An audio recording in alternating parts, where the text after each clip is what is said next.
pagi, salam sehat untuk kita semua. Hari ini kita bahas tentang intensitas bumi dalam bentuk yang dialami oleh diri sendiri. Minggu sebelumnya kita sudah bahas tentang kecepatan bumi dan resonansi intensitas, ya. Oke, harap kalian semua sudah menyediakan pembelajarannya. Silahkan memahami materi intensitas bumi. Apa itu intensitas bumi?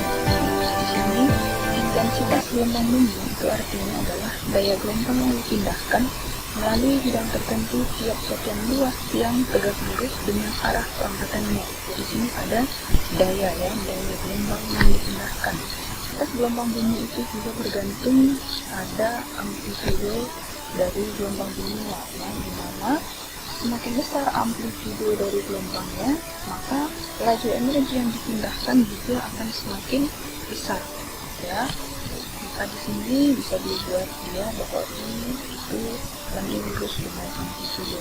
Nah, kalau kita perhatikan di sini pada gambar yang ini bunyi loncengnya, berarti ini adalah perampatannya, mediumnya. Maka di sini bisa kita rumuskan dari pernyataan ini tadi bahwa I itu sama dengan P per A. P itu daya, A itu luas, ya. Luas di sini kalau kita perhatikan pada gambar bahwa penyebaran dari gelombang buminya itu merata pada dalam ruang berbentuk bola, ya. Sehingga luasannya di sini kita ambil adalah luas permukaan bola, ya. Apa luas permukaan bola? Bahwa A sama dengan 4πr². Nah, kalau kita substitusikan kepersamaannya, maka didapat I sama dengan P per 4πr², ya. Jadi sini ada istilah dia intensitas bumi yang dapat didengar oleh manusia itu batasnya dari 10 pangkat min 12 watt per meter pangkat 2 sampai dengan 1 watt per meter persegi. Artinya di sini bahwa telinga manusia itu hanya bisa mendengar di batas 10 pangkat min 12, itu batas bawahnya. Apabila lebih kecil dari situ, maka manusia tidak bisa lagi mendengarnya, ya. Sedangkan apabila sudah lebih dari 1 watt per meter persegi, maka telinga manusia itu bisa rusak kalau mendengar di atas dari 1 watt per meter persegi, ya. Nah, jadi sini ada dia istilah hubungan dari intensitas dan jarak bumi. Apabila dia ada dua buah jarak bumi yang didengarkan, maka di sini intensitas yang didengar itu I1 banding I2 sama dengan R2 per R1 pangkat 2, ya. Ini didapat dari masukkan persamaan P per 4πr², ya. Didapat dengan bisa buktikan sendiri, ya. Oke, jadi sini ada taraf intensitas bumi atau TI. Persamaan dari taraf intensitas itu TI sama dengan 10 log I per I0, ya. Dimana TI itu taraf intensitas, satunya dalam desibel, ya. Dan I itu intensitas bumi, satunya watt per meter persegi. Dan I0 itu intensitas ambang pendengar manusia tadi kita ambil, jadi I0 itu ketetapan nilainya adalah 10 pangkat min 12 watt per meter persegi, ya. Apabila dia untuk sumber bunyi sebanyak N, maka TIN itu sama dengan TI1 ditambah dengan 10 log N. Dan jika N1 itu menghasilkan TI1 dan N2 menghasilkan TI2, maka bisa kita rumuskan di sini TI2 itu sama dengan TI1 tambah 10 log N2 per N1, ya. Dimana N tadi itu adalah jumlah sumber bunyi.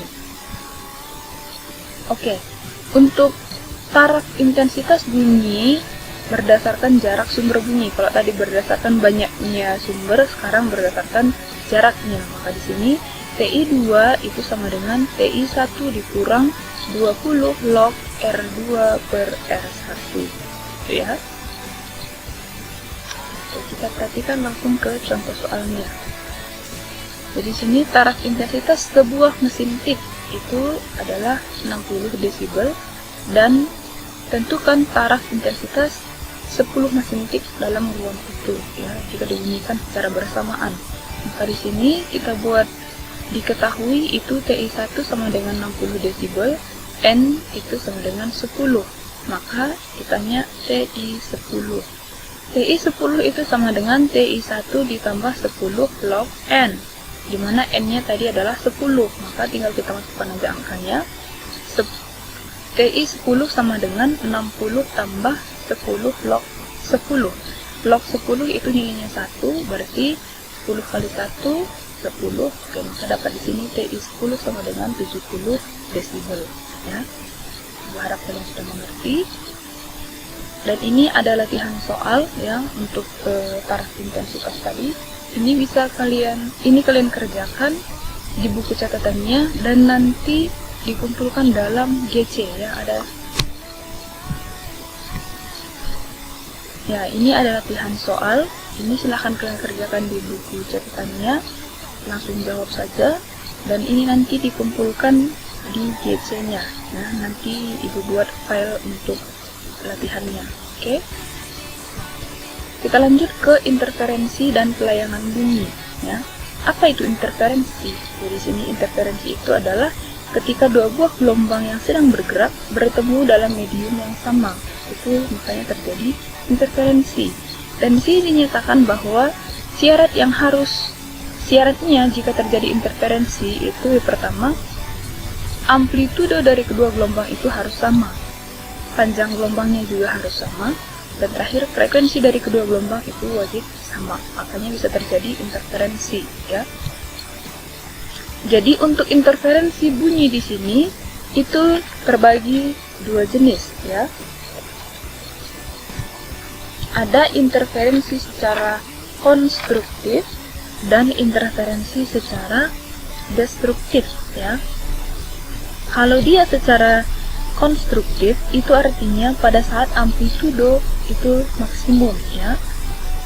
Sedangkan kalau dia dalam keadaan destruktif itu berarti amplitudo kedua gelombang itu dalam keadaan minimum gitu ya. Nah, oke, selanjutnya mengenai pelayangan bunyi ya. Pada pelayangan bunyi di sini ya, karena tadi adanya peristiwa keadaan maksimum dan keadaan minimum secara periodik sehingga menghasilkan terdengarnya bunyi itu secara kuat lemah kuat atau lemah kuat lemah ya. Itu akibat dari tadi adanya keadaan maksimum dan keadaan minimum ya. Untuk frekuensi pelayangannya itu F aksen sama dengan F1 kurang F2. Artinya di sini F1 frekuensi bunyi yang paling kuat dikurang dengan F2 yang lemah gitu ya.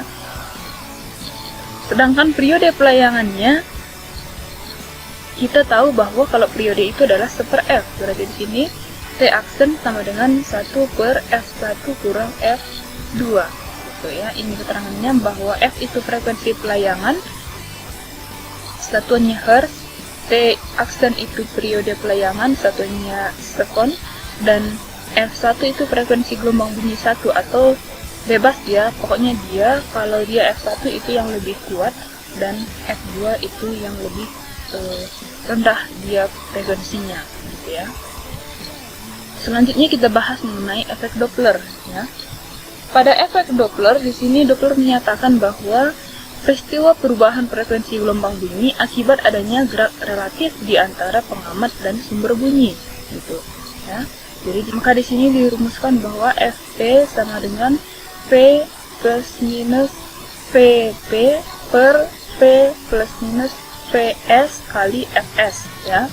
Dimana kalau kita perhatikan pada gambar di sini, ini misalkan pendengar ya, saat ambulan mendekati, berarti kalau ambulan ini posisinya sebagai sumber bunyi ya. Saat sumber bunyi mendekati pengamat, artinya di sini yang didengar pengamat itu akan lebih kuat, semakin kuat ya, bunyi yang didengar oleh pengamatnya semakin kuat. Sedangkan apabila ambulannya menjauh atau sumber menjauh, artinya pengamat akan mendengar semakin kecil ya, semakin lama semakin kecil.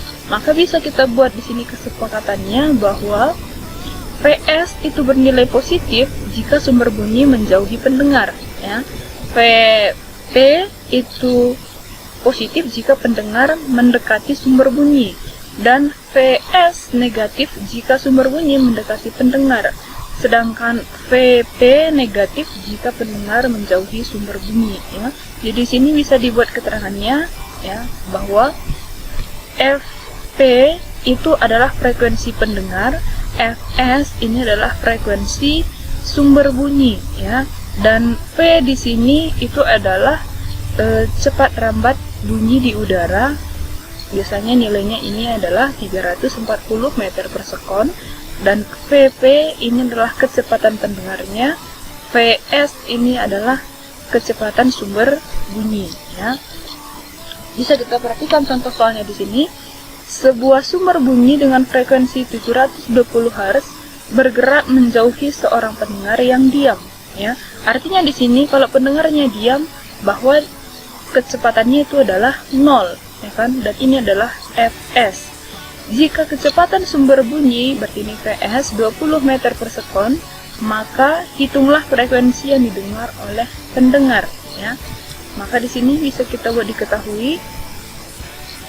Nah, untuk ini tadi Vp-nya 0, Vs-nya 20 meter per sekon. Nah, karena tadi di sini dikatakan bahwa